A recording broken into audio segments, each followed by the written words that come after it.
আসসালামু আলাইকুম, আমি ইব্রাহিম হোসেন। সমাধান এডুকেশন কেয়ারের পক্ষ থেকে আরও একটি ক্লাসে আপনাদেরকে স্বাগত। আজকের ক্লাসটিতে আমরা এসএসসি 2024 ময়মনসিংহ বোর্ডে আসা 2 নম্বর সৃজনশীলের সমাধানটি দেখব। তাহলে চলো শুরু করা যাক।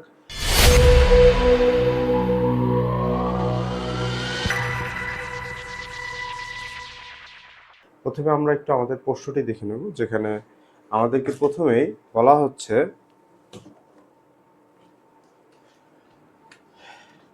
এই রাশিটির উৎপাদকে বিশ্লেষণ করতে, যে x square is equal to 7+, এখানে বলা হচ্ছে দুইটা সমীকরণ এবং এক্স স্কয়ার যেখানে 7+4√3 এবং পি সমান সমান একটা লগের মান দেওয়া আছে, আর উৎপাদকে বিশ্লেষণ করতে বলা হচ্ছে এই অঙ্কটিকে। তো দেখো, উৎপাদকে বিশ্লেষণ মানে কি? আমরা সবাই উৎপাদক করি, কিন্তু উৎপাদক অনেকভাবে করা যায়। একটা উৎপাদক দুইটা ভাবে করা যায়, একটা হচ্ছে সূত্র ব্যবহার করে আর একটা হচ্ছে গুণফলের মাধ্যমে। তো এখানে আমরা এই অঙ্কটিকে সূত্রের মাধ্যমে করার চেষ্টা করবো একটু। তো আমরা প্রথমে ক নাম্বারটা লিখতেছি। তো ক নাম্বার অঙ্কে আমরা কি বলতে পারি,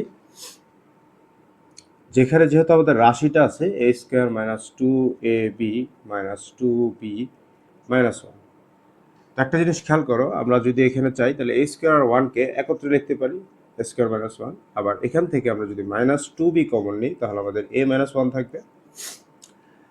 এই দুইটা রাশির মধ্যে থেকে আমরা যেটা করলাম 2b কমন নিলাম, যেহেতু মাইনাস কমন নিচ্ছি তাহলে এখানে চিহ্ন পরিবর্তন হয়ে যাবে।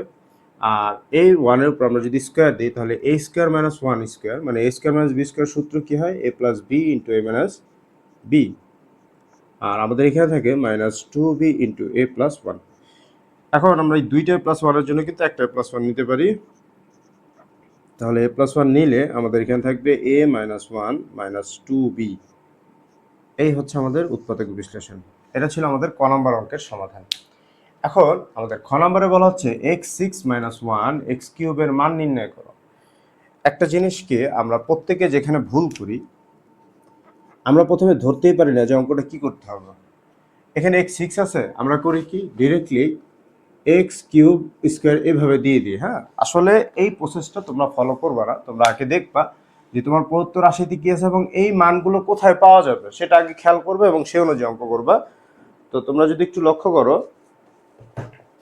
এখানে আমরা প্রথমে যে কাজটা করব, আমাদের যে প্রদত্ত রাশিটা করতে বলছে সেটা আমরা একটু দেখবো যে এখানে আমাদের কি করতে হবে অ্যাকচুয়ালি। তো প্রদত্ত রাশি যদি আমাদের এইটা হয় তাহলে আমরা বলবো প্রদত্ত রাশি আচ্ছা, প্রদত্ত রাশি সমান সমান আমাদের এখানে কি আছে, আমাদের এখানে আছে x to the power 6 minus 1 x to the power cube. তো আমরা এটাকে যদি ভাঙি, আমাদের এখানে x টু দি পাওয়ার 6, এখানে থাকবে x to the power cube minus 1 by x to the power cube. এটা নিয়ে যদি আমরা এখন কাজ করি, এইটা এটার সাথে কি হয়ে যায়, ভাগ হয়ে যায়। ভাগ হয়ে গেলে আমাদের এখানে থাকবে x to the power cube, এখানে থাকবে minus 1 by x to the power cube. এখন এইটার যদি আমি সূত্র বসাই তাহলে আমার কি আসবে, a minus b whole cube plus 3ab into a minus b। এখন দেখো, আমাদের কিন্তু এখানে a মাইনাস b দেওয়া নাই, আমাদের এখানে x দেওয়া আছে। দেখো, x মাইনাস 1 বাই x দেওয়া নাই, বাট x স্কোয়ারের মান দেওয়া আছে। তো আমরা যেটা করব, আমাদের x স্কোয়ারের মান নিয়ে কাজ করতে হবে। তো আমরা এখানে বলবো কি, দেওয়া আছে, হ্যাঁ দেওয়া আছে। তো আমাদের এখানে কি দেওয়া আছে, আমাদের দেওয়া আছে x square equals to 7 plus 4√3। আমরা অনেকেই এই 4√3 এই অংশটা ভাঙতে পারি না। এই অংশটা ভাঙা একদম ইজি। তোমরা প্রথমেই যে জিনিসটা ট্রাই করবা, যেখানে রুট মানটাকে ভাঙা যায় কিনা। হ্যাঁ, প্রসেস একটা একটা করে প্রসেসে যদি তোমরা আগাও তাহলে তোমাদের সমস্যা হবে না। তো আমরা এখানে যেটা করব, প্রথমে এক্স স্কোয়ার রাখলাম, সমান সমান দিলাম। এখানে √3 ভাঙা যায় কিনা আমরা একটু খেয়াল করব। তো √3 কিন্তু একটা মৌলিক সংখ্যা, এটা ভাঙা পসিবল না। তো দেখো, আমি একটু ধাপে ধাপে দেখাচ্ছি। প্রথমে 4√3 যদি আমি কাজ করি তাহলে 2 ইন্টু √3 হয়। দেখো, এখানে কিন্তু দুইটা সংখ্যা বের হলো। এখন দুইটা কিন্তু বড়, তো আমরা যদি 2-এর উপর স্কোয়ার দিই তাহলে আমাদের কত হয়, 4। এখন এইখানে আছে কত, 7। আমাদের এখন অবশিষ্ট আছে কত, 3। আমরা যদি √3 উপর স্কোয়ার করি তাহলে কিন্তু আমাদের 3 হয়। আমরা কিন্তু এটা জানি যে স্কোয়ার রুট আর স্কোয়ার কাটা যায়, তাহলে 4 আর 3 7, আর এখানে কিন্তু 4√3। এখন একই সাথে দেখো, এটা কিন্তু আমার সূত্র হয়ে গেল a square plus 2ab plus b square. তাহলে আমরা এখানে বলতে পারি বা এক্স স্কোয়ার ইকুয়ালস টু এখানে 2 প্লাস রুট 3 হোল স্কোয়ার হবে। এবার এই পাওয়ার আর এই পাওয়ার যেহেতু সিমিলার, তাহলে এক্স ইজ ইকুয়াল টু কী থাকবে, 2 প্লাস রুট 3। এখন এইখানে যে আমাদের একটা সূত্র ব্যবহার করতে হবে, সেটা কীভাবে বুঝলাম, দেখো এখানে এক্সের পাশে স্কোয়ার আছে, এটা দেখে তোমরা বুঝতে পারবা যে আমাকে কী করতে হবে। এখন আমাদের এখানে কিন্তু এক্স এর মান পেয়ে গেছি, বাট আমাদের হাতে কিন্তু 1/x এর মান নাই। তো আমরা এখন কি করব, 1/x এর মান বের করব। অতএব এখানে দেব আমরা 1/x ইকুয়ালস টু কি ধরবো, 1/2 প্লাস রুট 3। এখন এই কাজটা করলে আমাদের পরবর্তী স্টেপ কি হয়, আমাদের লব ও হরকে 2 মাইনাস রুট 3 দ্বারা গুণ করতে হয়। তাহলে আমরা কি করব, 2 মাইনাস রুট 3 দিয়ে লব ও হরকে আমরা গুণ করে দেব। তাহলে 2 plus root 3 into 2 minus root over 3। এখন এইটা কিন্তু a plus B into a minus B সূত্র হয়। তাহলে আমাদের এখানে আসে 2a square minus root 3 square, আর এখানে থাকে 2 মাইনাস রুট 3। এখন আমি যদি এটা ক্যালকুলেশন করি, তাহলে আমার এখানে 2 মাইনাস রুট 3, আর এখানে থাকে কি 4 মাইনাস 3। তো এটা ক্যালকুলেশন করলে আমাদের উত্তর আসবে 2 মাইনাস রুট ওভার 3। আমরা কিন্তু 1/x এর মানটা পেয়ে গেলাম। এখন 1/x এর মান তো আমাদের হাতে আছে, আমাদের এখানে লাগবে কি x মাইনাস 1/x। তো আমরা এখানে বলবো অতএব x minus 1/x equals to x এর মান কি ছিল, 2 প্লাস রুট ওভার 3। এখানে মাইনাস চিহ্ন দিলাম যেহেতু, তাহলে 1/x এর চিহ্নটা পরিবর্তন হয়ে যাবে। এখন প্লাস 2 মাইনাস 2 কাটা যায়, তাহলে আমাদের এখানে থাকে কি 2 মাইনাস রুট ওভার 3। এখন x মাইনাস 1/x এর মান কিন্তু আমরা জানি। এখন শুধু আমরা এখানে কি করব, মান বসাবো। তাহলে 2 মাইনাস আমাদের এখানে কি আসবে, রুট 3 যোগ করলে আসবে 2 রুট 3, আর ভুলে মাইনাস করে দিয়েছি। তো এখানে আমরা 2 রুট 3 বসাবো। তো 2 রুট 3 উপরে এখানে কি হয়, কিউব হয়। এই এক্স আর এই এক্স কি ভাগ হয়ে যায়, তাহলে আমাদের এখানে থাকে কি প্লাস 3, আর এটার মান হচ্ছে 2 রুট ওভার 3।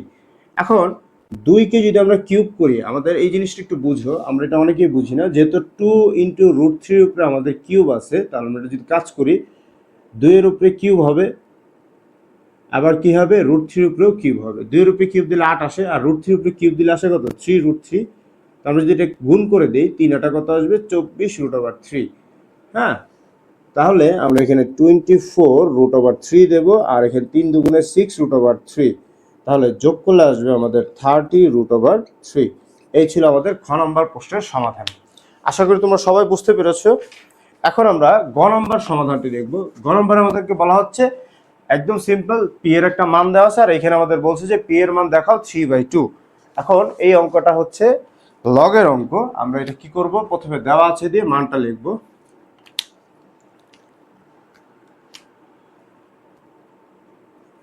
গ নাম্বার,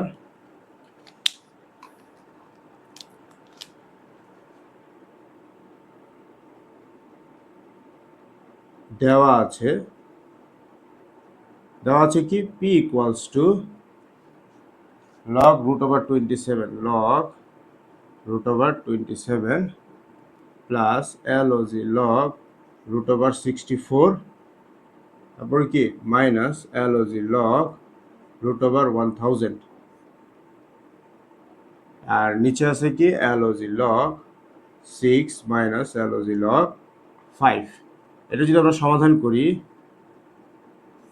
তাহলে দেখো এখানে লগ, আমরা যদি 27কে ভাঙি, তাহলে 3 উপরে কিউব দিলে 27 আসে, আর এই হচ্ছে রুট।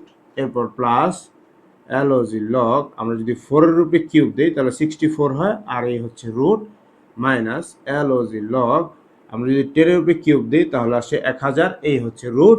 আর এখান থেকে আমরা যদি লগ কমন নিই, তাহলে 6 ভাগ কত হবে, 5। তাই তো হবে নাকি? এখন আমরা জানি কি, কোনো কিছুর উপরে রুট থাকলে সেটা 1/2 হয়। তাহলে এই জিনিসটা একটু তোমরা এখানে রাফে দেখে নাও। আমরা যদি একটু কাজ করি, যেমন আমরা জানি, সূত্রটা একটু মনে করে দিচ্ছি তোমাদেরকে, কোনো কিছুর উপরে রুট থাকে তাহলে আমরা কি করি, a⁴ 1/2 করি। হ্যাঁ, আবার যদি রুট থাকার পরে এরকম থাকে, সেক্ষেত্রে আমরা কি করি, প্রথমটা খেয়াল করো, আমরা রুটের জন্য কি করি, এর উপরে 1/2 দিই। এখন এটার উপরে পাওয়ার ছিল না, তাহলে এই পাওয়ারটা কি এই পাওয়ারের সাথে গুণ হয়ে যাবে, কারণ পাওয়ার উপরে পাওয়ার থাকলে কি হয় গুণ, তাহলে গুণ হয়ে গেলে a⁻³ হবে। তো এই সূত্রটার উপরে বেস করে আমরা এখন এই কাজটা করব উপরের রাশির। তো এখানে আমরা কি করব, log log 3 এখানে হবে 3/2 প্লাস log log 4 এখানে হবে কি 3/2 মাইনাস log log 10 এখানে হবে 3/2। প্রত্যেকটা 3/2 কে আমরা সামনে নিয়ে আসবো, আর এখানে 6-এর সাথে 5 ভাগ করলে আমাদের আসবে log 1.2 গেল এটা। এখন এটা যদি আমরা কাজ করি 3/2 তাহলে থাকবে log 3 plus 3/2 log log 4 minus 3/2 log log 10 আর এখানে থাকবে log log 1.2। এখন এখান থেকে যদি আমরা 3/2 কমন নেই তাহলে log log এখানে থাকবে 3, যেহেতু দেখো এখানে যোগ আছে, যোগ থাকলে গুণ হয় আর বিয়োগ থাকলে ভাগ হয়, এটা তো আমরা জানি, লগ মান কমন নিয়ে নিছি, তাহলে 3 লিখলাম। এবার 4 কি হবে গুণ হবে, আর এখানে ভাগ হবে কি ভাগ হবে 10। এবার 3×4 = 12, 12-এর সাথে যদি আমরা 10 ভাগ করি তাহলে আমাদের আসবে কত log 1.2। তাহলে আমাদের এখানে থাকে 3/2, এখানে থাকে log log 1.2, এখানেও থাকে log 1.2। এবার আমরা যদি log 1.2 ভাগ করে দিই তাহলে আমাদের থাকে কি শুধু 3/2। এই হচ্ছে 3/2। আমাদের কিন্তু দেখানো হয়ে গেল পি এর মান আমাদের কত আসে 3/2। তো আমরা এখানে বলতে পারি SHOWED শুট। এই ছিল আমাদের ময়মনসিংহ বোর্ড 2024-এর 2 নম্বর সৃজনশীলের সমাধান। আশা করি তোমরা সবাই বুঝেছো, যারা বুঝোনি তারা কমেন্টে জানাও। আর আমাদের ক্লাসটি যদি আজকে ভালো লেগে থাকে তাহলে অবশ্যই লাইক করো এবং বন্ধুদের সাথে শেয়ার করে দাও। আর পরবর্তী ভিডিও পাওয়ার জন্য সাবস্ক্রাইব করে আমাদের সাথেই থাকো। দেখা হচ্ছে পরবর্তী ক্লাসে, সে পর্যন্ত ভালো থাকো।